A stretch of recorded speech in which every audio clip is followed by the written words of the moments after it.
Когда мы впервые за сезон приезжаем на наши дачи, конечно, хочется видеть ярких красок, сочной зелени, первых цветов.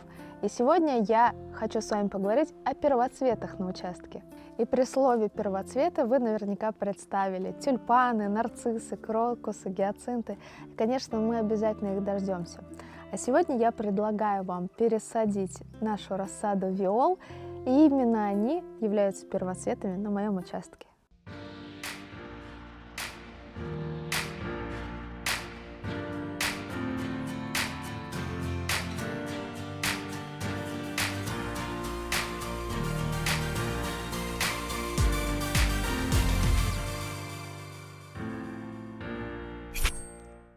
В это сложно поверить, но свои виолы в этом году я высадила аж в конце марта.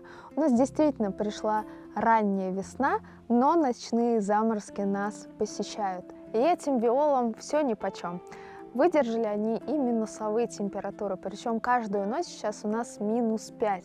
И посмотрите, они продолжают цвести и радовать меня. Поэтому мои первоцветы – это виола. У меня в руках рассада виолы возрастом 2 месяца. Именно так она выглядит. Зацветают первые цветы, много бутонов, и значит пора ее высаживать на постоянное место. Давайте посмотрим на корневую систему. Ком у нас практически полностью оплетен. Это тоже признак того, что нашу рассаду пора пересаживать на постоянное место. Виолы действительно довольно холодостойкие растения, и не выбирайте для них солнечные места. Лучше выбрать полутень, и хорошо они себя чувствуют либо весной, либо осенью. Тогда и показывает свой полный потенциал. Для своей рассады я выбрала кашпо 3,5 литра. На эту миску я посажу для начала 2 или 3 растения. По мере роста растения, по мере оплетения земляного кома я могу пересадить уже прямо летом в емкость размером побольше. На дно нашего горшка обязательно добавляем дренаж и заполняем питательным грунтом. Состав моего грунта идеален для рассады. В нем есть абсолютно все, что нужно для роста и развития молодых растений. Это органика, здесь добавлен биогумус. Конечно, разрыхлители, перлит и вермикулит. И основа моего грунта – это верховой раскисленный торф. И, конечно, не забываем про питание. Чтобы ваши растения цвели весь сезон и радовали вас своим видом, их нужно обязательно подкармливать. Решите для себя, будете ли вы делать это в каждом поливе, либо, может быть, заложите пролонгированное удобрение, которое будет кормить весь сезон за место вас. А я тот самый ленивый дачник, который периодически забывает подкармливать растения, поэтому я добавляю простим 5 граммов на литр грунта, хорошенечко перемешиваю.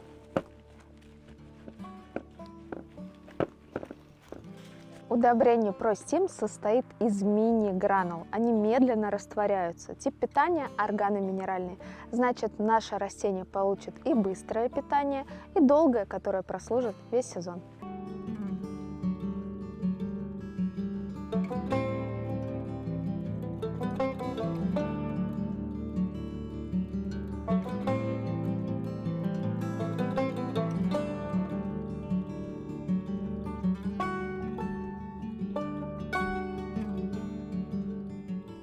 Троецветка, братчики, топорчики, анютины глазки – и это все название виолы. Как только не называют в простонародье этот прекрасный цветок, и мы уже посадили его на постоянное место, пока он будет у меня расти, в кашпо. И хочу обратить ваше внимание. Грунт у меня рыхлый, не нужно его сильно утрамбовывать, корневая система еще будет развиваться. А ей для этого нужна не только вода, но и кислород, хорошая аэрация, чтобы корневая система дышала, поэтому не нужно сильно трамбовать. А утрамбует за нас обычная вода. Просто хорошенько проливаем, и как уляжется грунт, так уляжется, этого будет достаточно. Друзья, и когда сажаем мы растения, не забываем их маркировать. Моя самая главная проблема. Я очень много высаживаю всего в свой огород, конечно, в кашпо. Очень много тестирую для вас сортов и гибридов, и иногда забываю подписывать. И проблема любых маркировок то, что они за сезон выгорают. И на чем я только не подписывала. И на одноразовых ножах, и на специальных этикетках. Не всегда это доживает до конца сезона. Виолы – это двулетнее растение, и если вы рассыпете по грунту семена осенью, весной они у вас обязательно взойдут и будут радовать цветением все лето. Кстати, виолы отлично размножаются самосевом. Я свои виолы выращиваю в открытом грунте и, конечно, в кашпо. Сейчас весной мне очень не хватает ярких красок, поэтому, как обычно, традиционно, я украшаю свою террасу и вас приглашаю пойти вместе со мной.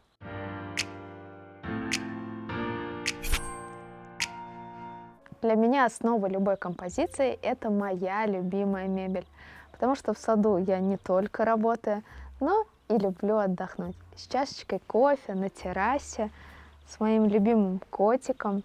И, конечно, для себя я делаю уютную атмосферу. Ну и, конечно, какая композиция без живых цветов? А в композицию к живым цветам я предлагаю нарезать березовых веток. На моем участке растут две шикарные березы.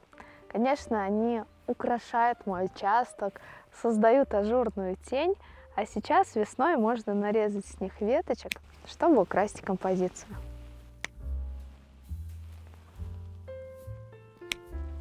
Кстати, когда я выбирала свой участок, одну из ключевых ролей в выборе сыграли именно эти две шикарные березы. Сейчас я стою на террасе своего будущего дома, и прямо из зала я буду видеть эти два белоснежных дерева.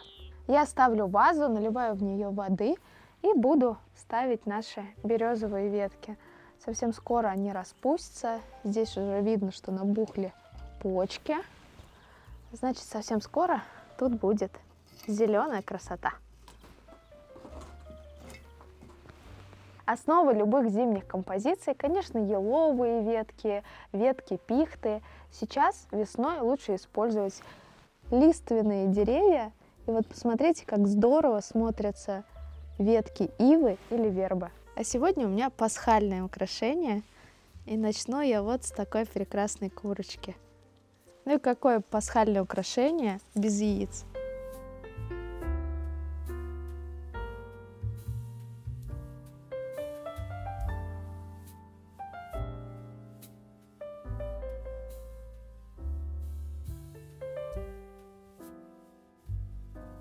Конечно, главным украшением будут эти невероятные анютины глазки или виолы. Посмотрите, как гармонично они смотрятся вот в таких металлических кашпо. Ну что, расставляем еще несколько акцентов.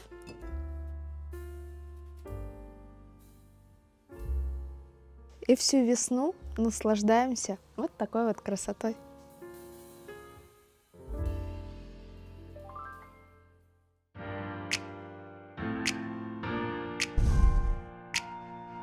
Есть цветы, которые отлично подходят к мясу. Например, лилейник тушат, жарят и даже добавляют к плову. А вот виолы отлично служат украшением блюд. Я вам скажу, что появилось даже целое направление выращивания живых цветов для приготовления и украшения блюд. В Москве таких ферм появилось огромное количество. И если вы никогда не пробовали живые цветы, то обязательно попробуйте.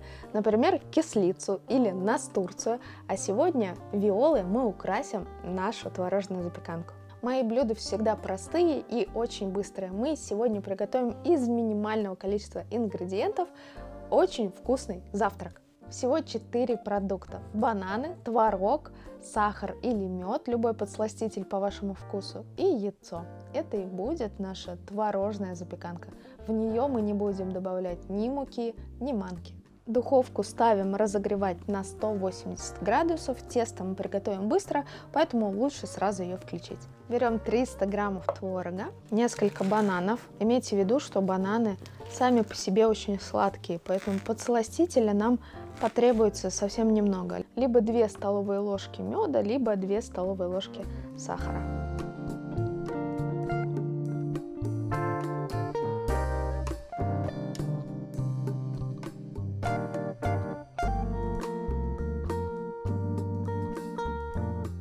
Одно куриное яйцо.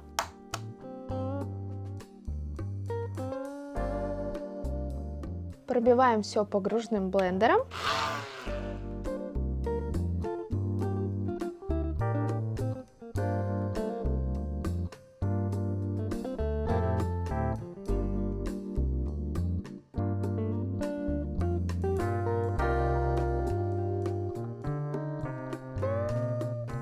Берем форму для запекания, у меня обычная силиконовая, можно взять металлическую. Смазываем ее сливочным маслом.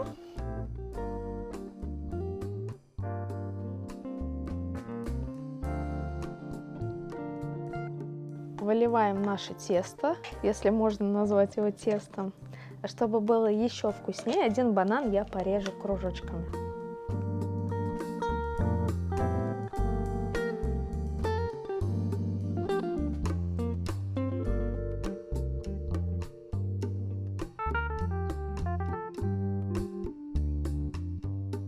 И распределяем бананы по нашему тесту.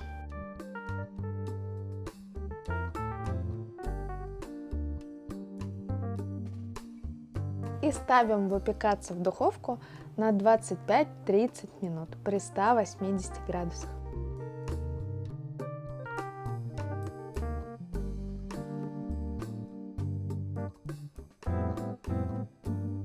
Ну что, полезная и вкусная запеканка готова. Такую запеканку можно кушать даже на правильном питании.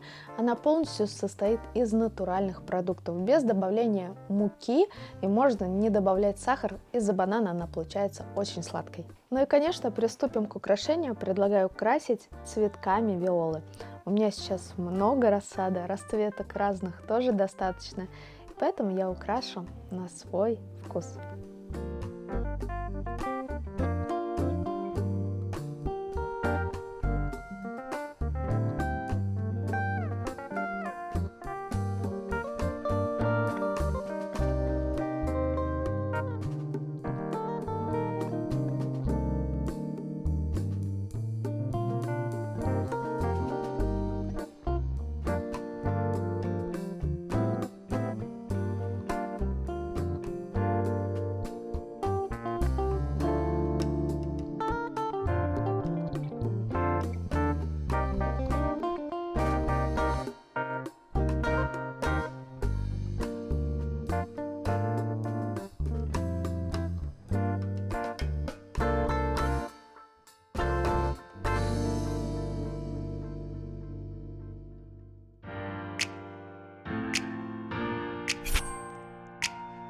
В моем огороде много высоких грядок, и в них я выращиваю не только овощи, хотя в них шикарный урожай.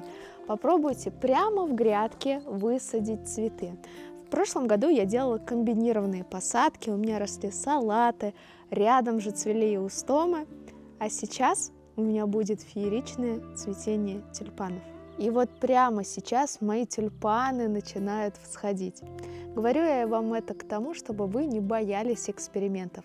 Сажайте вместе овощи и цветы. Пусть ваши грядки будут не только урожайными, но и красивыми. Ну а я своим виолам найду место и в саду, и в огороде. Посмотрите, какая интересная есть арка в моем огороде в форме сердца. В прошлом году тут цвели петунии. А в этом почему бы не занять место прекрасным виолам? А с вами была Анна Акинина, нетипичный фермер. Увидимся в следующих выпусках. До новых встреч. Пока.